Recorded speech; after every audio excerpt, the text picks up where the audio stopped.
joining me on HogvilleNET YouTube Live. It's Monday Fun Day. We'll call it a fun day, I guess. It's kind of some an earth-shattering message coming from the Arkansas Razorbacks men's basketball coaching staff this afternoon. As we've been chasing around, really trying to pinpoint what's left for Arkansas. Let's not forget, before the holiday weekend, before Easter, John Calipari on Thursday, in his infinite wisdom, went to Twitter and put out a video. It was a retention video, talking about I met with the team and I have a team. We saw the pop-ups of the players, that whether it was guys you're retaining, players that you signed in the early period. You had video of each one of those guys, for the most part, announcing that they're all in, that type of thing. And then Carter Knox was the caveat, because about 30 minutes prior to that video coming out, Carter Knox on his Instagram account announced that he was going to test the NBA draft waters, maintaining his college eligibility for a potential to return. Calipari, in that video that followed, talking retention, brought up Knox and said, "Hey, we support this." And I think Arkansas staff is counting on him coming back. That it's mostly a feedback thing. Anything can happen there, but it's one of those situations where I love the video Cal put out. Yeah, I watched it 10 times or more. Yeah, it was a great video. So there, kind of give you an idea. But at the end of the video, Calipari says, "And we're not done yet." Well, what do you know? That was the same day, Thursday. We had a bunch of splash guys that have been connected in one way or another with Arkansas behind the scenes. Guys like Chad Baker-Mazara, PJ Haggerty. Before those, Jameer Watkins. We kind of made them the not the Bermuda Triangle, but the hoop hog triangle of splash type of additions you might look to make.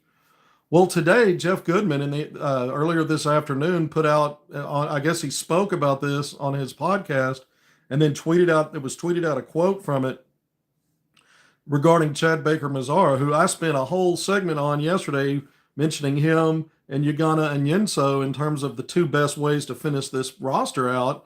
Today, I was going to do a Jameer Watkins and a shooter, Rylan Griffin. I was going to do one of those. That was set. I was going to do that tonight. I was going to come on a little after 6. I hadn't announced that yet. I'm glad I didn't, because when the tweet came out from Goodman about Chad Baker-Mazara and Arkansas and Providence and Ole Miss and whoever else, a list of 4 schools in there, had called on Chad Baker-Mazara, it lit a fuse with the staff. Now, I've been slowly working on some other stuff today to kind of put all my ducks in a row to try to figure out exactly what's real here, because the staff was not liking that information. Similar to Jerome Pierre Jr., not only having Arkansas on his Final Four list, but apparently from his camp, including a conversation with me directly with the player, this idea that he visited. We are so cooked, Kevin. Okay, well, let's find out. So the staff got excited about this. And so the initial information came over a text. We have never, ever, ever, ever contacted CBM, Chad Baker-Mazara. Okay, haven't called upon him. Haven't called on him was the thing. But I needed more information. Then where does this go? If not him, let's get someone on the phone over there. So I didn't tweet anything out initially. Also did my due diligence phone calls. I checked on paperwork. You guys know I have a source that comes through with me on the paperwork being done behind the scenes when things are building up to that visit and public commitment announcement. It's usually multiple days ahead of all that stuff. I checked on that, right? It was a holiday weekend, quiet as a mouse. Then you get into Monday afternoon, let's see if there's anything churning paperwork wise. Nope. Source came back and said, nope, it's all football related stuff, no basketball. Okay. That makes, I guess, some sense. So putting all this together, and finally, after talking to the staff on the phone and thinking about how I wanted to do this, initially I was challenged with basically saying Goodman was wrong. Maybe come out and say Goodman's incorrect. I didn't do that. In a sense, it's not that I don't believe the staff. So I didn't do that on Twitter. I came up with another way of doing it. I wanted to list all the players, but I wanted to get someone on that staff on the phone and go through it. Okay, so not Chad Baker-Mazara, then who? I was told, don't look at Jameer Watkins at this point. Don't look at PJ Haggerty. Forget it. That's what I was told from the staff. Then I said, well, what about depth pieces? Oh, we've got 3 frontline guys. We're good. I'm like, okay.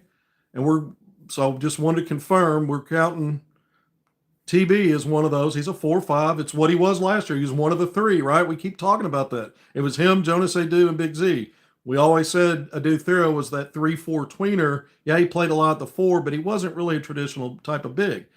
Even if you consider a stretch 4 a non-traditional, it's more traditional now. But either way, which is what TB is. So either way, I'm told we're good there. No depth piece. So Ugana and Yinso, that was one I was told last week to keep an eye on.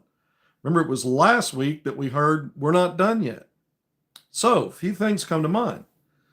What I was told was unless someone special comes available, some special situation, they'll take a look at it. But right now, and I put in quotes, feel good about the 10 we have.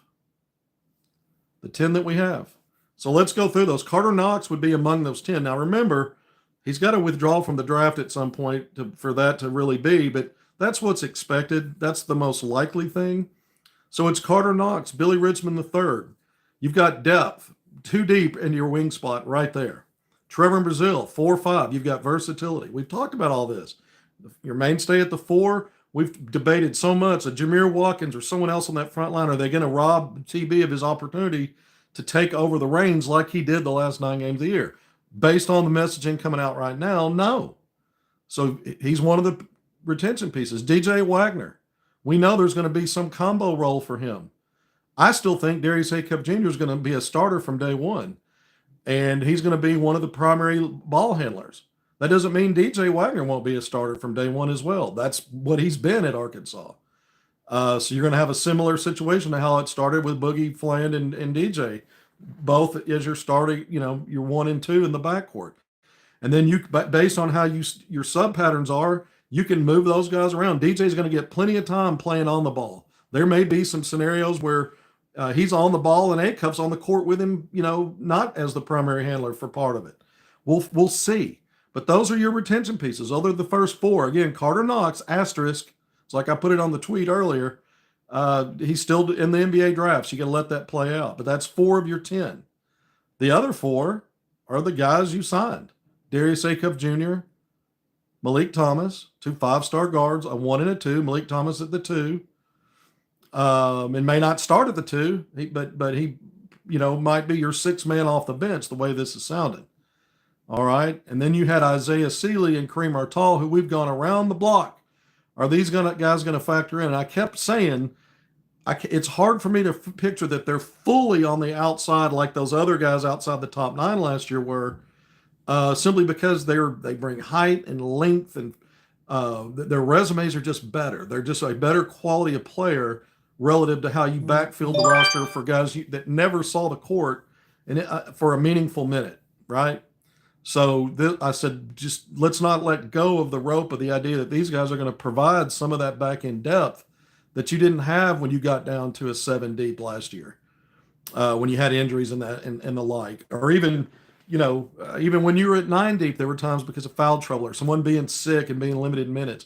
I mean, there were times you might have wanted a 10th or 11th guy, but right now they're at 10 when you count those 2. And then the 2 big men additions, you had to have that. I mean, Big Z to the portal, gone to Illinois. Jonas Adu not coming back. We mentioned it's a thin front line. So you got Malik Ewan and Nick Pringle. Now, this to me, when we were talking about what are the needs of this team, added depth overall on the roster, well, if they stay at 10, if they truly do that, I'm going to get into what I think about this. For right now, let's take it at face value. They may be happy with what they have. They don't want to rock the boat with guys that they have that they're in this 10. All right, that was part of the message there.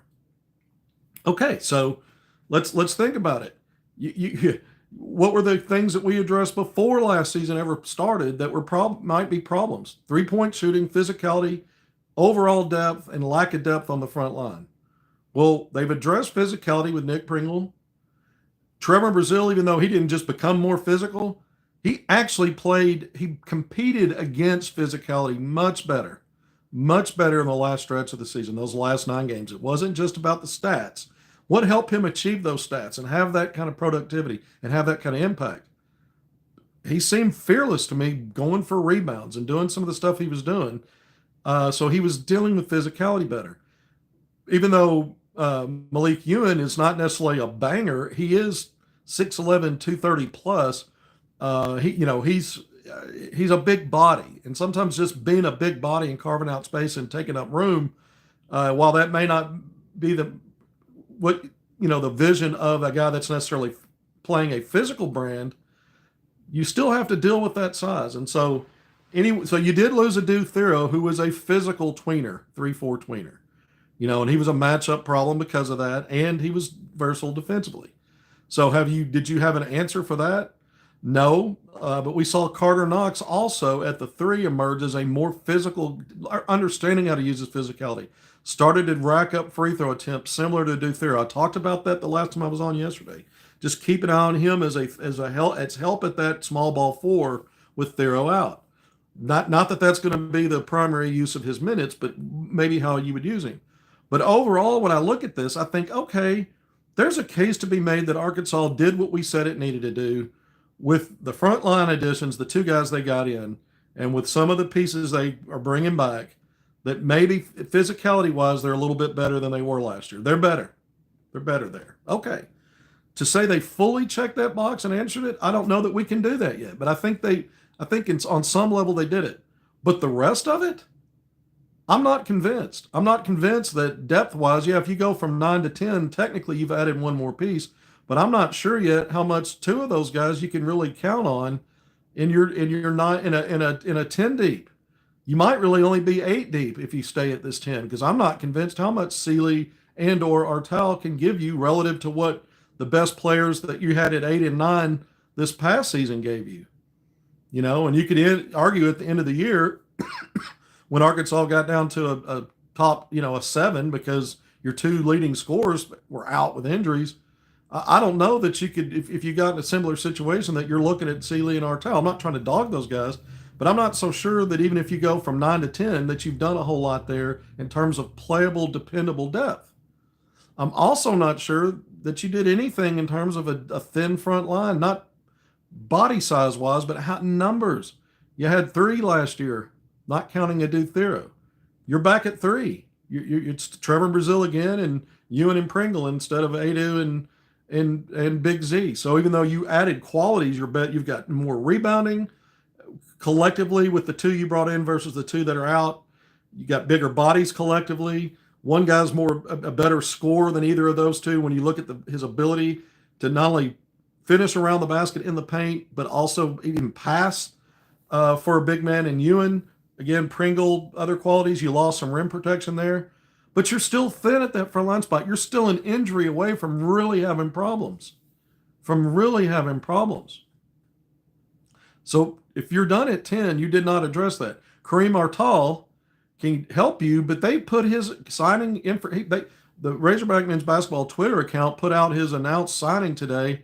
We knew about it already, but they went ahead and put something out for him, listed his credentials, and in the graphic it listed him at 6'7". We were debating, is he 6'8", 6'9"?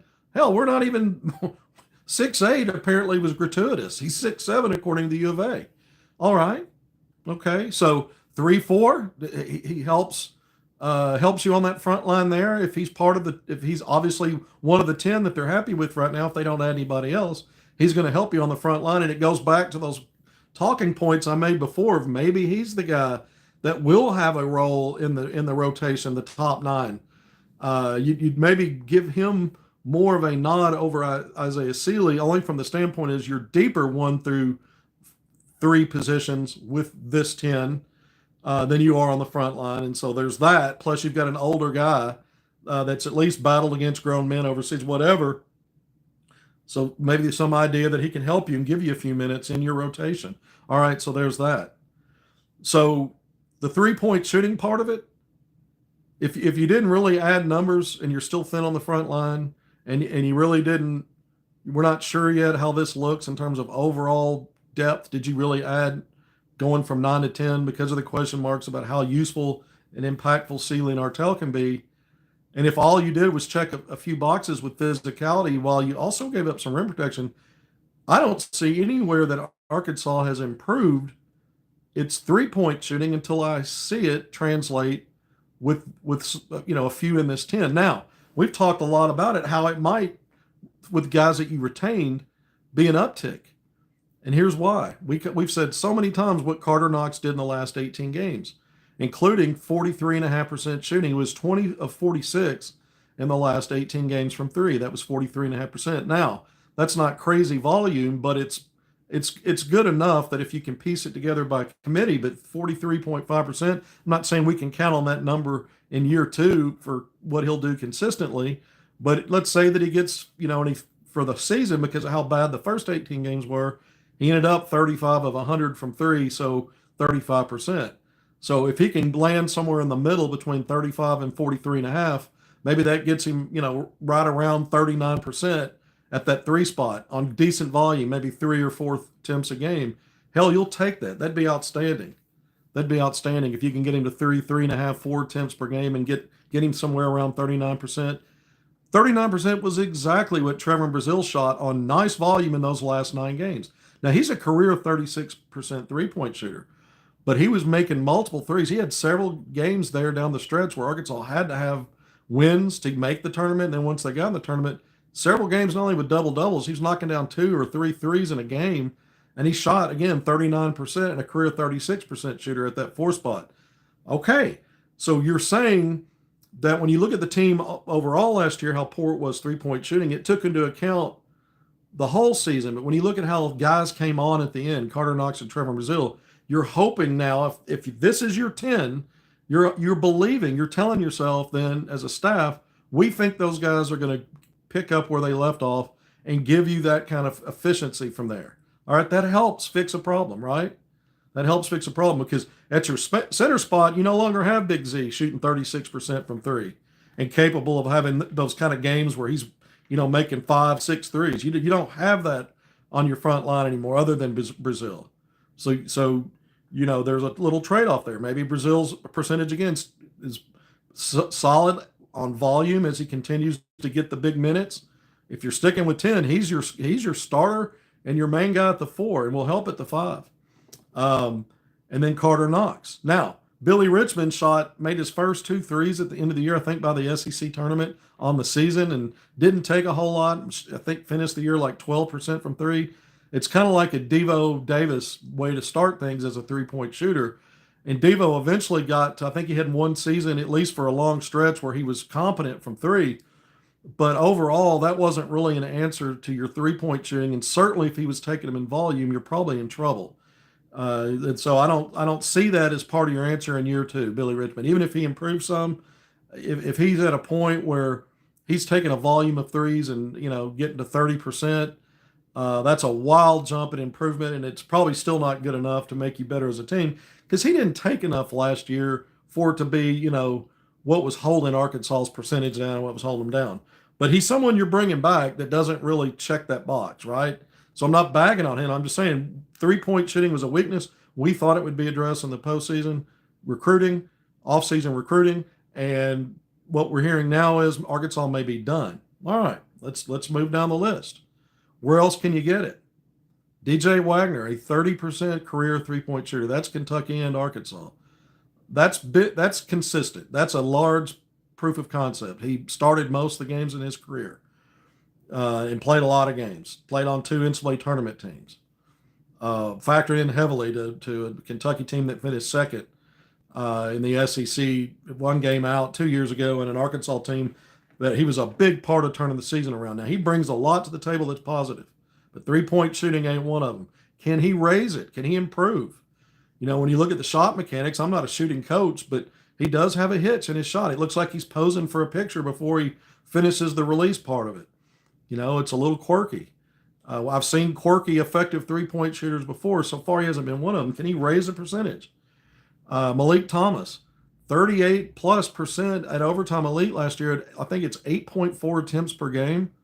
We saw him in the All-Star circuit. I mentioned it yesterday. McDonald's on a very small sample size. McDonald's All-American Game, Jordan Brand Classic. He was a combined 4 of 8 from 3, 50%. His shots look good. The misses look good. You're putting all your chips in the middle of the table. When you look at the only guy that's high volume at a decent percentage, when you look around this 10, and that's at the high school level, and it's a huge jump to the SEC and major college, even in non-conference. When you're playing some cupcakes, we see freshmen struggle against that stuff sometimes. So I'm not poo-pooing it like, oh, he can't do it. I think there'll be some up and down there. Typically, freshmen, it takes them a while if they ever get it figured out their first year. When the top 10 rated 5-star guy, you have more confidence that that'll translate, but you just never know. So you're going to have to keep an eye on that. Darius Acuff Jr., from everything I've seen, it's kind of in that DJ Wagner wheelhouse of percentage. And maybe it's a different story by the time he gets it going as a college freshman. So, if you've got plenty of talent here. I keep saying, when you look at all league potential, if Brazil gets a major role like he had to finish the year and plays like he did consistently, he's a potential all SEC kind of guy. Malik Ewan has that kind of potential as an all league guy, because he's he's a strong rebounder, including the offensive end. He's a very gifted offensive player. Even though he doesn't stretch the floor as a shooter, he can stretch it as a ball handler and passer. At 6'11", 235, I mean, he's got some nice goodies there in his game, in the bag. Carter Knox, potential for, the sky's the limit for that guy. And I'm assuming for now he's more than likely going to be back. We'll see what happens with this draft process. All it takes, I always say it, one team to fall in love with you and make a draft promise. And then even Acuff, I think, he's just got that. He's got components about him. He's got real talent as the top point guard in the country in a loaded 2025 class. It's real stuff. He's got a real outside of the 3-point shooting, a great pace he plays with, a nice runner floater. He's a scoring lead guard. He's got the confidence, and then he's also proven over and over again in so many different scenarios I've seen him in as a clutch end of game finisher. There's all kinds of stuff that tell you outside of all freshman team, he could be a guy like a Jeremiah Fears or maybe a Trey Johnson, someone that could make one of these all SEC teams outright. I don't want to put too much on him and say, well, it's definitely headed there. But Arkansas's got at least 4 players when I look at it coming into it with all league potential. And I don't rule out Malik Thomas having a strong enough year to be on that all SEC freshman team either. And so there's a lot there. But that doesn't mean that you addressed all of the weak spots that you had. Depth, technically 10 versus 9, yeah. But again, I go back to Sealy and Artell. How do you measure because we don't know yet. How are we going to measure their ability to really impact games as viable depth pieces? It seems more and more now that the staff is saying they will be, or one of them will be, at least in Artell, without specifically mentioning his name, just by saying we're happy with the 10 we have. Now, there's an alternative way to look at this, right? Maybe I know they had a staff meeting today, and some of this stuff was brewing up. And just before the weekend, it's Calipari saying we're not done yet. And it's comments like, keep an eye on Yenso. Keep your eyes on that one. That would be a depth piece.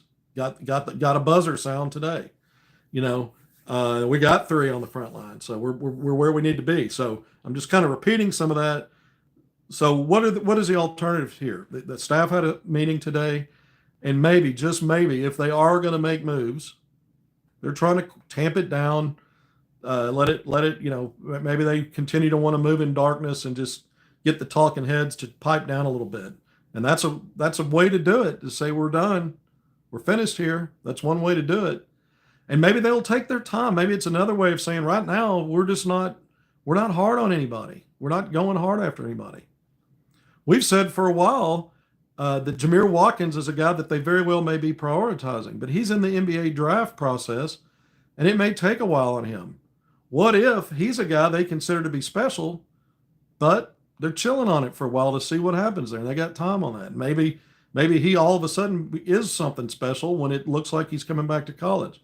So taking everything at face value verbatim as though it's the gospel is not always the smart thing to do. I spent the first 20 plus minutes talking about what it looks like if that's how they feel and if they don't add anybody else. When I wanted to spend the next few minutes saying, well, what if it's just trying to get eyes off of every little thing they're doing right now? Yeah, I can't rule that out. Can't rule out that they won't change their mind in 2 days about what they want to do. Calipari said on Thursday, we're not done yet. Today, they're done. Maybe they think after meeting that they really are done. They've just decided, look, because think about these segments we do. Every time we do them, we talk about who they could add. There's a bunch of cons as to why you do that. You said retention was important. These guys weren't just extra players that are coming back that you now got to figure out roles for, and can they be that guy? Every one of the guys they brought back were that guy. Your 2 leading scorers were out. They were done for all intents and purposes. Yeah, technically they checked into games in the NCAA tournament, but they weren't carrying the water. It was the main guys that you're bringing back that were. The other 2 that were part of that don't have any more eligibility. Even Big Z at the end of the year wasn't one of those guys anymore. He just wasn't. And they parted ways with him because they couldn't deliver the kind of role he wanted. We covered all that here with you. We got that source information and shared it with you. So at the end of the day, maybe they are done. Maybe they convinced themselves today. Maybe they just want to, again, sit on a little bit longer, and they have the potential to change their mind on that. Maybe something special gives them an out. And one of these names we've already talked about becomes something special to them a little bit later. If Carter Knox opts to stay in the draft, they better find something special, right? And maybe when the decisions come down on NBA draft for a lot of players, they will be able to jump in. They've got NIL money. Nate Ament, we didn't bring that up. I mean, it came out yesterday. Was it yesterday? Yeah, the days are running together. Something you learned an hour ago seems like forever ago because there's more stuff coming out. But Nate Ament to Tennessee, okay, no shock there. But Arkansas's got NIL money. They had a lot earmarked for him, so that didn't play out. This could have been a situation too where once that did play out and they started to recalculate, maybe they're like, you know what, we're not in a hurry for anything. Well, let's focus on what we have, and then again, keep our, reserve the right to change our minds later. It could be one of those things. So I'm not resigned to the fact that this is in fact 100% the end. I'm not. I've been doing this for too long to just, okay, yeah, let's pack up and go home now. No, I'm not going to do that. I mean, again, tomorrow it could be something different. And I believe, just like with Jerron Pierre and the staff didn't say that they didn't. I mean, they acknowledged they began recruiting him. It just didn't go as far as he was letting it be known it did in his camp. So, some of these other guys that we've been hot and heavy on in the last few days, it sounds like they pumped the brakes, and it's no. It's a hard no right now. Doesn't mean that you couldn't circle back on something again, something special.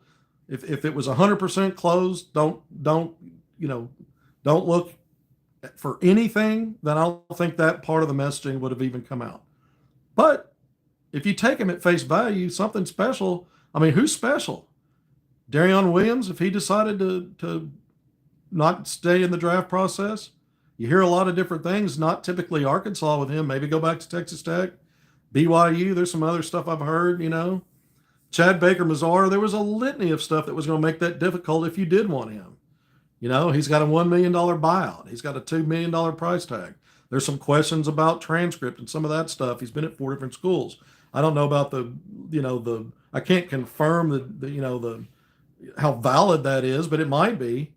So there's, a lot of reasons when you look at some of these things. I've also been told he may have an injury that's going to take a while to overcome. PJ Haggerty comes out and is asking for $4 million and wants the lead guard role. Jameer Watkins, again, the NBA draft is something that he's kind of glued to, it seems like, until he's not. And if he continue, unless he finds a team that's willing to take him in the first round, he's looking like a mid to late second rounder. You can still get a good guarantee out of that. You actually can, because some teams that like you may only have a pick at that point. And if they don't think someone else is going to select you and you're still available, they'll take you, and they might even give you a guarantee. You may not be worth enough for them to trade up to make sure they get you, but they might give you a guarantee that's commensurate with an early second round pick or even a late first round pick, and negotiate some flexibility for both sides. In those situations where you're betting on yourself to get to that second contract faster, and then the team's not dumping as much guarantee on you.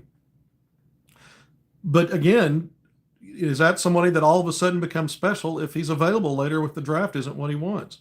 All right, so 30 minutes in, we kind of went through everything. The message here, just to recap, is straight from the Arkansas coaching staff. They are happy with the 10 that they have. They're not looking to add a splash. They're not even looking to add depth pieces.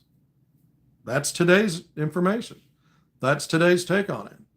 And again, I follow that up with just keep your eyes open. I'm not 100% signing off from, okay, they're done. Let's get ready for October and November or the early, move-in day, and let's keep an eye on who enrolls for summer session 1 and who's already on campus, who's straggling, that kind of thing. No, we're not going to do that. We're going to keep working this and make sure. I'm going to keep checking on paperwork behind the scenes, right? I did that today. I wanted to have all of these ducks in a row before I said too much about this stuff to see what matches and lines up. A couple of more things just to share. One is one of the in-state kids that's been playing at independent schools in class of 2026, Jacob Lanier. He's been, ESPN at times has had him ranked in the top 50 in the country in the class of 2026. Played on the Nike EYBL session last year. Is on Under Armour this year. Under Armour Association. They had an event, made hoops. It took part in some event recently, and Jacob Lanier put up really good numbers. 6'5", I'll call him a combo guard wing. Really good shooter. Played at Maumelle before. Was at Compass Prep in Arizona. Then to start the season, this past high school season, then he transferred to DME Academy and had a really good run there. So we'll keep an eye on him for his senior year and obviously watch and monitor him. I've looked at his schedule on the Under Armour circuit, and I'm going to maybe try to go out and see him somewhere in one of their events this spring and summer, try to squeeze that in. But the intel here is I'm told that Arkansas staff continues to keep tabs on him consistently. Ronnie Brewer checking in on him. So the staff continues to, and they're not aggressively recruiting him that I understand. I can't confirm that it's overly aggressive, but they're keeping an eye on it. And so when you think about recruiting, I just throw this in here just because I got that information today, is you're looking at guys not only that you maybe want now to the high school ranks, because we know Calipari's really going after top level guys. He will offer some in-state guys if he thinks they can help. That's why Lanier's one to maybe keep an eye on down the road. But even if he doesn't get them initially or pursue them initially, and they play somewhere else and they prove themselves and they go in the portal, that's why that relationship building is so important. So I bring up Lanier on two fronts there. In-state kid. Calipari says if we can use them, we'll recruit them if they can help us. And for the most part, we saw that with some of the offers that came out with Isaiah Seeley. J.J. Andrews is going to make his announcement, as you know, on May 15th. Arkansas, LSU, Missouri, the finalists there. Having some interesting conversations behind the scenes about how that one's going. We'll talk more about that at another time. But Jacob Lanier, just a name we've talked about in the past. People ask me all the time about Terrion Burgess out of Benton. I covered a all-star game with some of the top players in the state on Saturday here in the 501.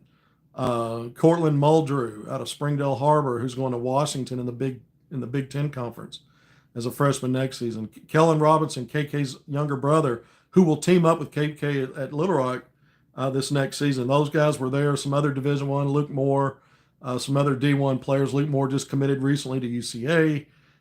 You've got some other guys, Harrison Pickett, that's going to UAPB. Terrion Burgess was not at this event, but people keep asking me about Terrion. I was hoping to see him there. I was told he was coming, and he didn't make it. He's probably the last one in the class of 2025 in state that has had a lot of high major interest, certainly a lot of mid-major interest. I know of one school in the Sun Belt that'll be in Central Arkansas this week to check him out.